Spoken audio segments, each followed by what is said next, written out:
रायमना national park को 5 जून 2021 आवहाय जोंनि आसामनि मानगोनां chief minister doctor Himanta Biswa Sarma बेखौ डिक्लेयार खालामदोंमोन आरो डिक्लेरेशननि उनावहाय 8 जून आवहाय बेखौहाय अफिशियल मोनसे नोटिफिकेशन होनाय जादों।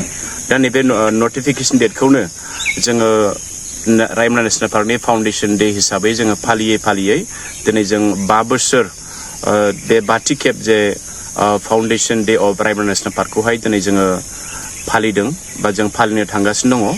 दिनै बे 5 बोसोर जोङो जे बारबोबाय जे बे फाउंडेशन जानायनि साननिफ्राय दिनै जों गोबां मोनसे सोलायनायखौ जों नुबोनो मोनदों। बे सोलायनाया बेनो जेब्ला बिफांफोरजों लोगोसे मानसिफ्रा जेब्ला जयै गसङो अब्ला गोबां सोलायनायखौ जों बेयाव नुनो मोनदों ना। बिफांखौ रैखाथि होनाय आरो मानसिफोरनि जे खौसेथि जानायजों जों दिनैहाय गोबां मोनसे सोलायनायखौ जों नुदों।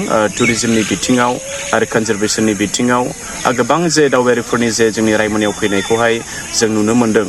दा जों ओनसोलनि हिसाबै आरो मोनसे ससाइटिनि जों हिसाबै बेखौनो आं बुंनो हास्थायदों जोङो रायमनानि थाखाय जों मा मावनो ना।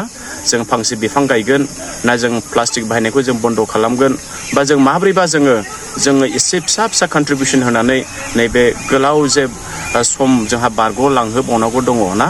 बेयावहाय बयनिबो मोनसे सहाय सगिता बेयाव जोंनो नांगौ। बेनिखायनो दिनै बे फाउंडेशन डेआवहाय रायमना गल्डेन लांगुर इको टुरिज्म ससाइटिनि जानानै बे ओनसोलनि जानानै बे रायमना नेशनल पार्कजों नांथाबनानै थानाय साफ्रोमबो जे फरेस्ट डिपार्टमेन्ट जा जोंनि गामिनि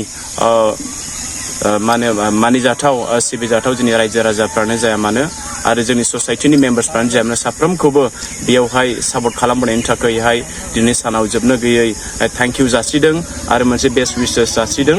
आरो फैबाय थानाय समावहाय जोङो आसा खालामो बेयाव बयबो जोङो साननो गोनां नैबे रायमना नेशनल पार्कआ बियो खालि डिपार्टमेन्टल' नङा, बियो बे ओनसोलाव थांनानै थानाय जेसेबांनाखि जोंनि रायजो राजाफोर बे जों बयनिबो मोनसे नेशनल पार्क।